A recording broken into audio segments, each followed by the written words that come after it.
ఈ మాత్రం అవగాహన కవితకు లేకపోవడం విడ్డూరం. పదిలంగా కేసీఆర్ కీర్తిని అజారామరం చేస్తున్నది హరీష్ ను బూచిగా చూపి కేసీఆర్ ను నిందల పాలు చేస్తున్న కవిత రాజకీయం త్రిశంకు స్వర్గమే, కవిత కలలు ఊహల పల్లకే. నిజంగా అదే అంటున్నా. ఇవన్నీ పక్కకు పెట్టుకోండి, జనాల గురించి ఆలోచించండి, తెలంగాణ రాష్ట్రం గురించి ఆలోచించండి.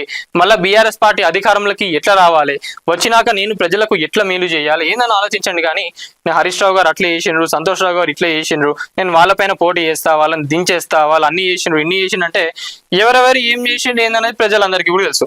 మరి ఈ రోజు ఇక నేను పచ్చిగా మాట్లాడితే ఇంకా గలీజ్గా ఉంటుంది.